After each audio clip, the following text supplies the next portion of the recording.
총선은 끝났지만 여전히 전해드릴 소식이 굉장히 많이 쏟아지고 있습니다. 이번에도 어떤 일들이 있는지 핵심적인 내용만 간략하게 전해드리도록 하겠습니다. 지금 민주당에서는 저들의 바람대로 고개를 들고 오만한 모습을 보이는 게 아니라 압도적 과반을 했음에도 두렵다, 이런 입장을 보이고 있습니다. 다 합치면 대략 190석 가까이 되는 게 지금 민주당의 힘인데요. 그럼에도 불구하고 민주당이 승리의 기쁨을 즐기기에 앞서 겸손한 자세를 유지해야 된다, 이렇게 강조했습니다. 이재명 대표님의 표정도 시종일관 차분했고요. 선거 이후에도 늘 낮고 겸손한 자세로 주권자의 목소리에 귀 기울여야 된다, 이렇게 당부했다는 점도 지난 영상을 통해 전해드린 바 있습니다. 그리고 이해찬 상임 공동선대위원장님의 말씀도 굉장히 중요하고 모든 정치인들이 새겨들어야 되는데요. 국회의원이 됐다고 해서 말을 막 한다거나 겸손하지 않은 말을 한다거나 그러면 이건 국민들이 용납하지 않는다, 이겁니다. 이번에 선거 결과를 보더라도 국민들이 얼마나 무서운가 다들 아셨을 거고요. 윤석열 정부를 향해서는 100석을 넘겼다고 해서 지난 2년처럼 계속할 생각하지 마라, 앞으로 3년 어떻게 할 건지 깊이 생각해봐라, 이렇게 전했고요. 그리고 민주당을 향해서도 굉장히 중요한 말씀을 하십니다. 180석이 있는데 뭐 했냐, 이런 소리를 그동안 얼마나 많이 들었냐, 이렇게 줬는데 이번에도 또 못하면 민주당도 준엄한 심판을 받을 것이기에 확실하게 개혁 과제들을 완수해가라, 이런 말씀으로 들립니다. 그래서 이번엔 처음부터 당이 단결해서 단호한 모습을 보여달라, 이런 당부고요. 방금 전 이재명 대표님의 페이스북에도 이런 글이 올라왔습니다. 더 겸허하게 오직 민심만 받아들이겠다, 이런 내용이죠. 국민의 더 나은 내일을 여는데 22대 국회가 앞장서겠다는 거고요. 그리고 선거 이후에도 국민들의 목소리에 귀 기울이고 당면한 민생 문제에도 적극 앞장서서 해결하겠다는 의지를 보인 만큼 끝까지 우리가 관심을 가질 필요가 있고요. 이번 선거에 대해선 복귀할 지점이 굉장히 많습니다. 특히 언론에 대고 기승전 이재명 대표님 비난만 하던 사람들, 배신하고 국힘에 홀라당 붙은 사람들 대부분 낙선했습니다. 이걸 보더라도 분노한 민심이 얼마나 무서운지 그들이 고개를 빳빳이 들고 마치 팬덤 정치 타령하면서 분노한 당원들을 우습게 하는 게 얼마나 시대착오적이었는지 그대로 보여주는 장면이고요. 김영주, 이상민, 그리고 설훈, 조웅천, 이들을 보면 완전히 고배를 마신 겁니다. 그리고 민영배 의원은 대선 주자급으로 불리던 이낙연 씨를 상대로 완승을 했고요. 이낙연 씨는 사실상 정치 생명이 끝난 거나 마찬가지 아닙니까?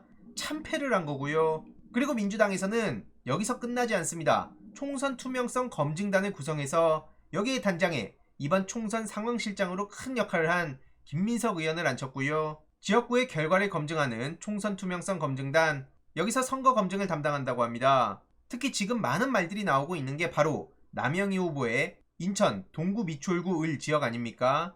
여기 지역에서 투표한 몇 개가 사라지고 확인이 안 된 상태에서 또 몇 시간이 지나고 그 이후에 개표하는 상황이 오니까 이거 우리가 어떻게 믿을 수 있겠냐, 이거 재개표해야 되는 거 아니냐, 이런 말들이 나올 수밖에 없는 건데요. 민주당에서는 이에 대해서도 검증을 한다고 하고요. 양승조 후보가 나왔던 홍성 예산 지역에서도 투표함의 봉인이 해제가 된 상태에서 투표함이 이동했던 것도 굉장히 많은 의문점을 낳습니다. 그래서 선거 과정에서 검증이 필요한 부분이 계속 제기되어 온 상황이라 이렇게 민주당에서는 끝까지 신경 쓰고 지켜보겠다는 거고요. 아무튼 남영희 후보 정말 고생 많았습니다. 지난번에는 171표 차로 초박빙 선거를 치렀는데 이번에도 정말 아쉽게 1000표 차로 졌네요. 그 누구보다 아쉬운 상황이겠지만 여기서 끝난 게 아니라는 점 많은 시민들이 기억할 거라 봅니다. 참고로 여론조사에 대해서도 우리가 복귀해볼 필요가 있는데요. 수많은 그동안의 여론조사뿐만 아니라 어제 방송 3사의 출구조사도 엄청나게 뒤집히지 않았습니까?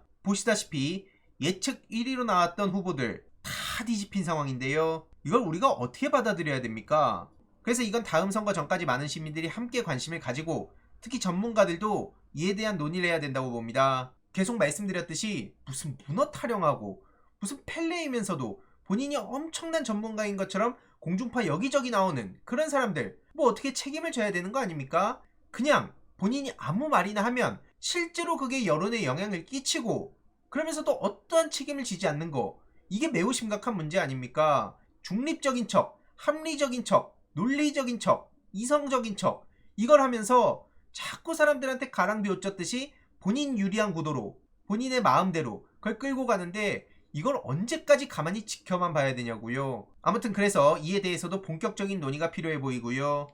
더불어민주연합은 14번 후보까지 당선이 돼서 정의로 후보까지 국회에 들어가게 됐습니다. 무엇보다 많은 사람들의 관심을 받았던 9번 강유정, 10번 한창민, 13번 임미애, 이분들도 국회에 입성하신 거 정말 다행이라고 생각합니다.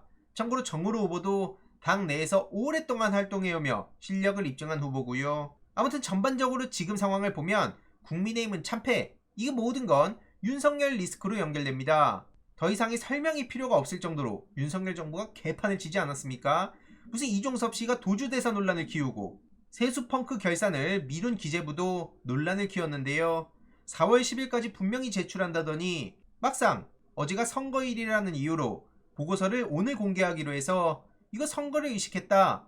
어떻게 저런 식으로 시스템을 망가뜨릴 수 있냐. 이런 비판까지 빠짐없이 나오고 있고요. 결국엔 이것도 역대급 세수결손 격차가 발표될 거기에 저렇게 오늘로 미룬 거 아니냐. 이런 의심이 나오던 상황에 작년 나라 살림이 87조 적자였다고 합니다. 무려 87조. 이러니까 총선 뒤로 미룬 거 아니냐. 예산을 세울 때 내놓았던 계획보다 무려 29조 원이나 늘어난 거고요. 이러니까 오죽하면 이런 짤까지 나올 정도입니다. 이게 어떤 의미를 담고 있는 걸까요? 그만큼 저들이 아무 의미도 없이 그냥 국민들 혈세로 순방만 다녀왔다는 거, 일종의 저것도 도피처로 쓰이고 있는 상황 아닙니까? 이러한 최악의 총선 참패에도 윤석열 대통령은 56자 사과문으로 퉁치려고 하는데, 이러니 여권 내부에서도 윤석열 대통령한테 직언할 수 있는 레드팀 신설이 시급하다, 이런 말까지 나오고 있습니다. 이런 상황에 홍준표 시장도 또 등장해서 열심히 목소리 높이고 있는데요. 진짜. 아니, 홍준표 시장도 진짜 대단한 것 같습니다. 기사 나오는 것만 보면 무슨 여의도에 있는 것 같다니까요. 아무튼 책임질 사람들 신속하게 정리하라 그러면서 어디 깜도 안 되는 것들 데려와서 국민의힘 선거를 망치고 있냐, 이런 식으로 한동훈 위원장을 비판하고 있습니다. 이제 한동훈 씨죠. 아무튼 그래서 한동훈 덕에서 하루아침에 덫으로 바뀌었다, 이정재 관련주도 와르르 무너졌다는 보도까지 나오고 있습니다. 그래서 위원장직에 사퇴해서 이제 그냥 한동훈 씨가 된 거고요. 차기 전당대회에서는 윤심은 더 이상 힘을 쓸 수 없을 거다, 뭐 당연한 얘기입니다. 전당대회에서 윤심은 더 이상 힘이 없을 거고, 그럼 윤석열 정부랑 척을 질 수 있는 사람이 상징성을 가지고 나올 텐데 과연 누가 나오게 될까요? 아무튼 이것도 굉장히 중요한 관전 포인트가 될 겁니다. 이런 와중에 정신 승리하고 있는 이수정씨, 보시다시피 한 기사의 채팅이 4,000개 넘게 달릴 정도로 엄청난 논란을 키웠고요. 결국 본인의 무능 때문인데 무슨 말 같지도 않은 소리를 하고 있냐. 애초에 골리앗과 다윗이었다고? 좀 장난 좀 적당히 쳐라. 그리고 이제 좀 방송에서 그만 좀 보자, 이런 얘기까지 나올 정도로 이번 총선 과정에서 터무니없고 형편없는 모습을 계속해서 보여줬었죠. 이런 와중에 한규환 씨는 더 웃긴데요. 아예 부정선거 주장을 하면서 열심히 또 본인의 전문 영역에서 뛰고 있습니다. 진짜 황교안, 민경욱 이들을 보면 뭐라 할 말이 없습니다. 그리고 심상정 씨는 정계 은퇴 선언을 했는데요. 거듭 말씀드리지만 이런 말을 하는 것 자체가 지금 많은 시민들이 왜 분노하고 있는지 전혀 갈피를 못 잡고 있는 거라 보고요. 아직까지도 정신 못 차리고 기승전 민주당 탓, 기승전 이재명 탓, 이것만 하다가 역사의 심판을 받았습니다. 네이버 댓글에서도 엄청난 비판이 쏟아지고 있고요.